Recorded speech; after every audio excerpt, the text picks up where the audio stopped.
around airports can be a challenge, especially if you have a reason not to get around so well, like a broken leg or something. Rajeev, it looks like you guys have a solution for that. Why don't you describe this? This is a very common occurrence. We all know somebody who has a mobility challenge in an airport, especially with the wheelchair services, be it a parent, a grandparent, a friend, or even a stranger. We see their process being transactional with unreliable customer service, but most importantly, highly unpredictable. That results in long wait times, results in stressful experiences. So what we decided to do was build this product called BB-Go. It's a fully autonomous vehicle that is designed with customer freedom in mind. What I mean by that is, we have tried to understand what a customer's journey in an airport is like. They like to be able to peruse an airport on their own terms, on their own time, on their own whims and fancies. They like to go to restaurants that they like to go to, not where they're told to go to by the person pushing them in the wheelchair, or more importantly, when they want to go to. They check in, say, 3 hours early, and they're left at the gate. What do? They want to go get that sandwich or that banana or that water. They can, yes, but it's a little bit of a hike. What if we could solve that with something fully autonomous that seamlessly transitions into the joystick mode with collision avoidance, or a push mode like any other normal wheelchair? So what we've got here is something that has taken technological challenges that have been solved in other spaces, autonomous cars, for example, autonomous robots, and brought it to the accessibility space. So you brought up an interesting point. Say I get to the airport early, I want to go to that restaurant. Well, this shouldn't have to wait for me. Can it be redeployed to someone else? Absolutely. So we have a web interface that actually alerts a central fleet manager, if you may, saying, hey, such and such a vehicle is available, and this person has gone to the restroom or the restaurant, and they have told us they'll be back in XYZ minutes. Hey, we have a demand for some other customer over there. How about we just hop and give that person a service and bring a different vehicle for this person when they're done with their meal or their restaurant visit? I guess you have to make sure they take their luggage off of it, though, before that happens. If I might be very blunt with you, in the pilots that we have done, the one that has really surprised us is how many people are so excited about having ridden this. We've had over a 98% customer satisfaction rate, right? So people are excited about having ridden this. They just get up and go. And we have to scream at them saying, hey, your luggage, all like, oh man, I forgot my luggage. So that's a very common problem. Well, and that's, does it alert the person in some way? Today it doesn't. We just put up on the display that you see over here, we put up a thing saying, hey, pick up your luggage over here. But as you can imagine, putting that technology with weight sensors is trivial. That's on our roadmap to put in over there, so we know that there's some luggage over there that they need to take with them. And how does a person order up one of these things? So today, the framework we're working in is the operator that operates wheelchair services in an airport will allocate this vehicle to a person. And they can take it wherever they want to go. When they're done, they can come back, not a problem. Longer term, what we're thinking of is an app where they could summon the vehicle. We are not there yet, but that's on our roadmap of things to get done, which is essentially going to use the same interfaces that our fleet manager is using to dispatch vehicles here and there. So the same basic core structural components will be used for a consumer to request a vehicle when they want it. And that might be integrated into maybe the airport's app or something like that. It's a big ocean. Yeah. The world's your oyster, right? All these are, in today's world, sitting 2025, these are simple API calls that all airports that we've talked to appear to have. All service providers have. It's not rocket science to integrate with those APIs and get that with, again, the key thing in mind is the customer experience. The aging customer deserves just as much freedom and mobility as everybody else. Well, that's an interesting question. How do you pay for it? Does the customer pay directly, or? So the beauty about at least the US is every airline is federally mandated to provide this service to anybody who asks for it.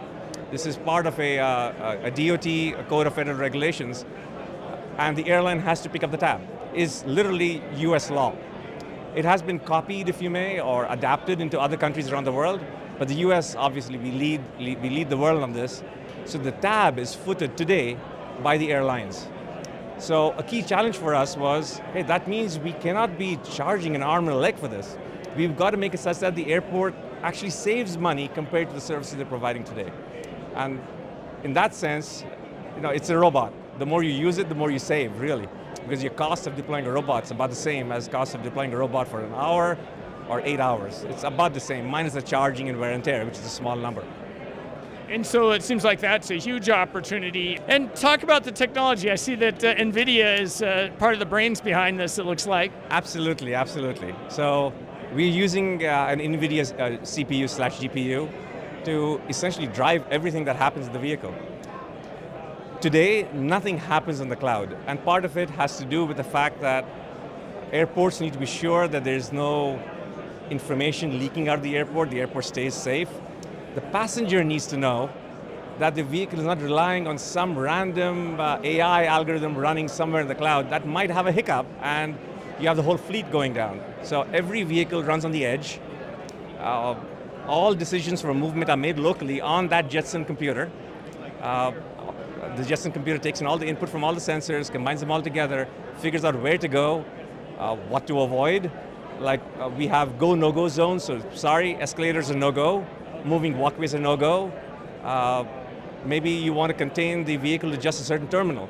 So we make those no-go zones as well, the other terminal no-go zone. So all these smarts are sitting inside a relatively smart software algorithm structure on that Jetson computer. And are you using just cameras, or are you using more than that to detect the world around?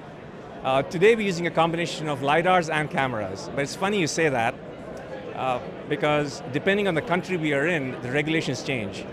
With GDPR being involved, the challenges of sending images anywhere or recording images and storing them for posterity becomes a challenge. It requires a lot of review. So what we have done today is, at least in the US, in all our pilots, we primarily use LiDARs and use the camera data as backup. Should the LiDAR have a, what's the word I'm looking for? A reduced field of view because somebody's standing right in front of the LiDAR sensors, but the camera is able to see the rest of the world. So when do you expect to, you've had pilots, when do you expect to bring this to commercial applications? So we have a commercial deployment in Savannah Hilton Head International Airport. We have 4 vehicles running there. The Savannah Airport Commission, God bless them, very forward thinking when it comes to accessibility. They have taken the leap of faith in terms of bringing our product to their airport, to their customers today. So we have 4 vehicles deployed there. Anybody can walk up to that accessibility station, take the vehicle and go wherever they want to go in the airport.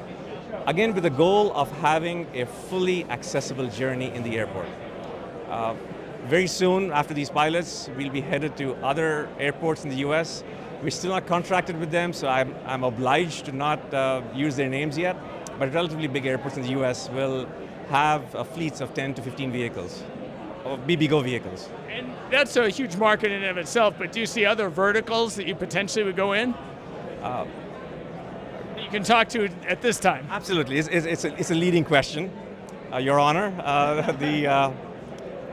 The application of the airport was obvious to us because the use case was really well defined. Right? It's point A to point B, restrooms, restaurants, very secure location, limited vandalism, limited damage. Airports in the US are probably the more secure places you can have anywhere in the world, the more secure places you can find. But a relatively common leap of faith for us is, hey, my dad's going for an outpatient visit to see his cardiologist, then the physiotherapist, and then the pharmacy, pick up his drugs and come back out.